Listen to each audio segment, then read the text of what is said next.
fate come le fate le elezioni? C'è limonare, Pantaloncini.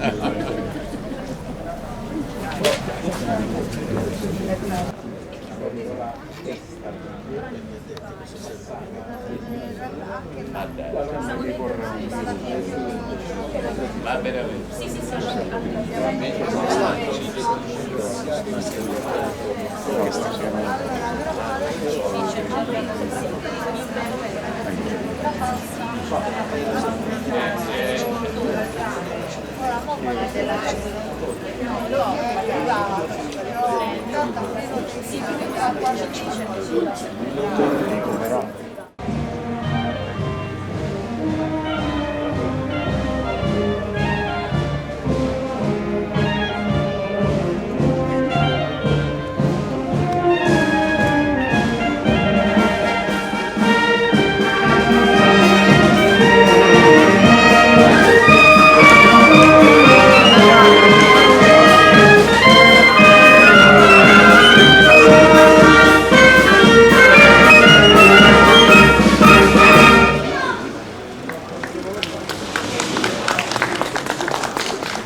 Nome fondamentale che ci accomuna, ma perché fin dall'inizio questo complesso artistico musicale, lo dico letteralmente, ha accompagnato il premio Città di Schitella Pietro Giannone, e con le musiche, con questo supporto che permette, ecco, di unire poesia e musica, così come è avvenuto da sempre, da Padre Dante fino ad ora.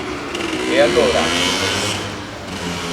sono lieto, prego Presidente, ecco, allora al Presidente, le mani di Arianna, ecco qui, a nome del premio Schitella Pietro Giannone, un riconoscimento per voi e grazie.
no?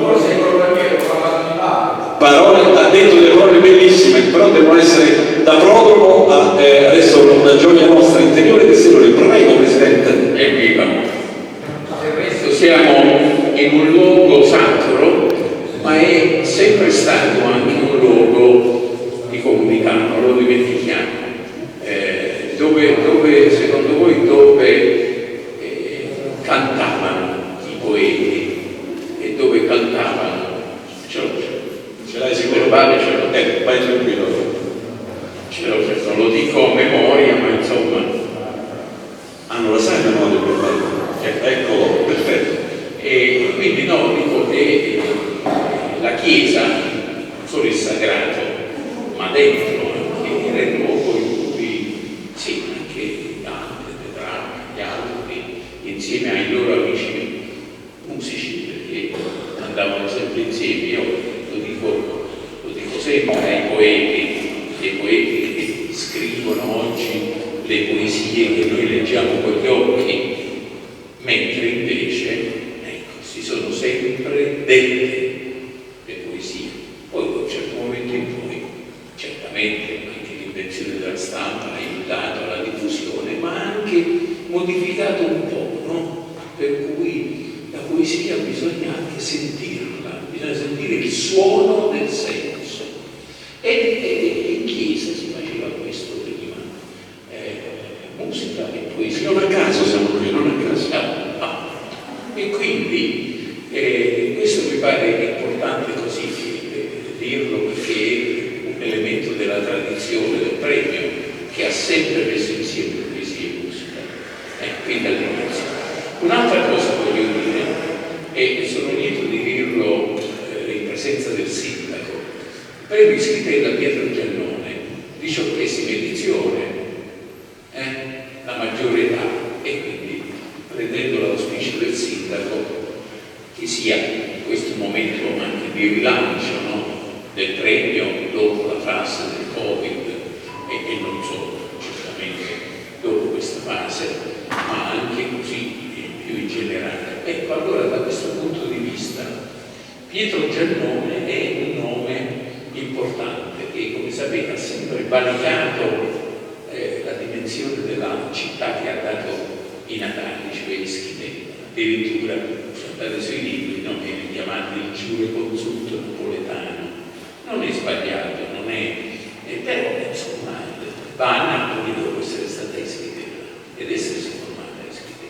Allora lo dico brevemente, sindaco, è bene che lo sappiano tutti, perché io ho fatto al sindaco una proposta per far adibire il comune di Schitella ad un'iniziativa dell'Associazione dei Professori di Letteratura Italiana, che ha formato il gruppo degli illuministi meridionali, cioè lo studio di tutti i nostri grandi del sud, che scusate, non mi voglio far perdere tempo, ma almeno questo bisogna saperlo.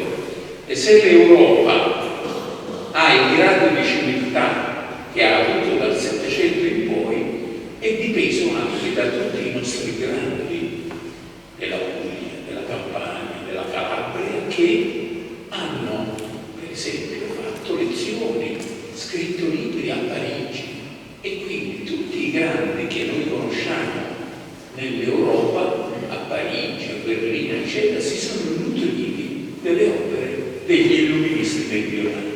E tra questi il primo non solo in ordine di tempo, ma soprattutto in ordine di qualità, è Pietro Giannone. Allora, insomma, i colleghi hanno detto: chiediamo all'amministrazione di Schitella se vuole aderire, niente di più che aderire, si chiama patrocinio non numeroso, per dire che è un fatto simbolico. Il sindaco, e mi fa piacere dirlo, non si è fatto proprio aspettare, diciamo così. Quando io gliel'ho detto, è andato direttamente lui a guardare il sito, esperto come me, e ha fatto tutto. Dopodiché il coordinatore di questo gruppo ha scritto lieto al sindaco di Schitella dicendo che appunto lo informerà delle prime occasioni di collaborazione. Lo voglio dire moltissimo, facciamo un applauso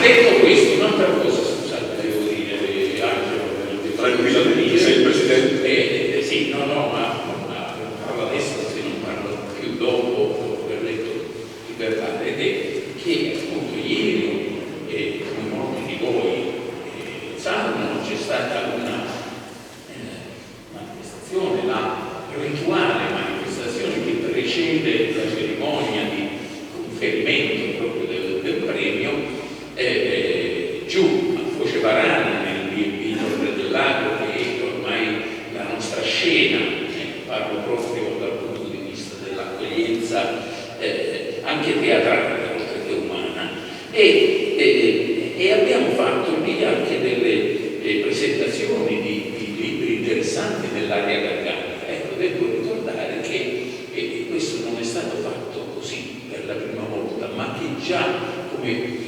ricordava la cara Anna Maria Agricola, già nel 2009 noi avevamo fatto presentazioni di questo genere e addirittura l'avevamo esportata anche nei comuni vicini, a partire però da Ischia. Va bene, ci tenevo a dirlo e ci tenevo anche a dire, Vincenzo, che molto probabilmente insomma, questa attività sarà ulteriormente potenziata, sempre tenendo il fulcro a Ischitella, ma sapendo che insomma, permettetemi di dirlo così, può sembrare che invece lo stai tirando proprio, questo è un premio di valore inestimabile. Forse non tutti gli ischitellani sanno il tesoro che sta in questo scrigno.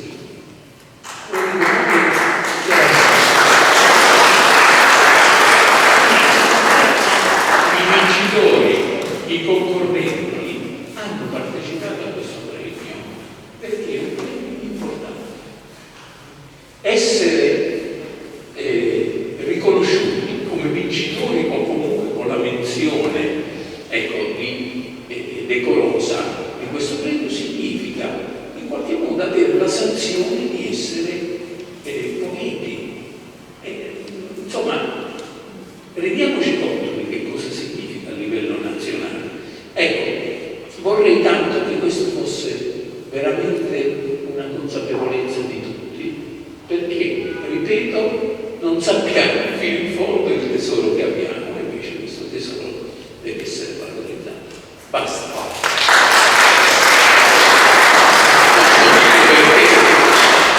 Puntualmente io ho avuto richieste da parte di sindaci di comuni importanti non pugliesi che certamente hanno la buona idea, dice siamo una città d'arte, vogliamo fare poesia, c'è la poesia dialettale regionale, sarebbe bello, mettiamo a disposizione dei fondi per fare un premio nazionale. No, dico il premio nazionale c'è già ed è il premio Ischitella Pietrogiano, ma dobbiamo valorizzarlo perché il mondo non sta a guardare passivamente. Lo dico soprattutto agli ischitellani da questo punto di vista. Va bene, basta.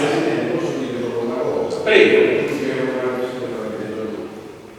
La verità è che il premio nazionale ha tutta questa rilevanza perché è sempre stato accompagnato da giurie autorevoli e quelle degli anni. Può parlare di Gaetano Pastorino, non a caso, e poi il nostro presidente che è scomparso, il mio predecessore ed è Dante della Terza, grande maestro, scomparso all'età di 97 anni, peraltro in America nell'aprile scorso. E poi tranquillo, 97 anni, e poi presidente. E poi diciamo, dobbiamo ricordare sempre, ma lo ricordiamo in ogni momento, il grande Achille Serrano che insieme a Vicenzina ha dato l'inizio. Allora, verbale della giuria. Il giorno 12 giugno 2021 alle ore 18 si è riunita la giuria del Premio Nazionale di Poesia e Dialetto Città di Ischitella Pietrogiannone, presieduta dal professor Rino Gavoni.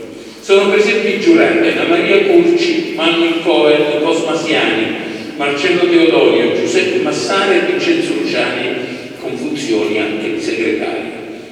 Il Presidente informa che sono giunti entro il termine stabilito dal regolamento alla segreteria del premio presso il comune di Schidella Foggia numero 38 sillogi provenienti dalle diverse regioni italiane. La scelta dei vincitori è stata operata dalla giuria dopo una selezione delle raccolte poetiche di 9 finalisti, di cui facevano parte, oltre ai 3 vincitori, i poeti Fabio Biasio, dialetto veneto, Marco Carbone, dialetto genovese, Nicola Grato, dialetto siciliano, Gianni Iasimone, dialetto di Pietrabairano, Alto Casertano, Edoardo Penoncini, dialetto emiliano di Ferrara, Grazia Scuderi, dialetto siciliano di Catania, Giampaolo Serra in sardo e Pietro Stragapete, dialetto di Rugo di Puglia. Dopo un approfondito scambio di considerazioni sul valore delle singole raccolte, la giuria all'unanimità ha stilato la seguente graduatoria finale. Prima classificata e vincitrice della 18ª edizione del premio Schitella Pietro Giannoni 2021, Patrizia Sardisco con la raccolta Simina numero 1, Semina d'inverno, in dialetto siciliano. Secondo classificato Nevio Spadoni con la sillage Ricosan, in dialetto romagnolo di aria ravennate, il Leonite. Terzo Antonio Madamma con la raccolta Bistiolin, in dialetto senigallese di Senigallia, provincia di Ancona. Alle 19 il Presidente dichiara sciolta la seduta, firmato il segretario Vincenzo Luciani.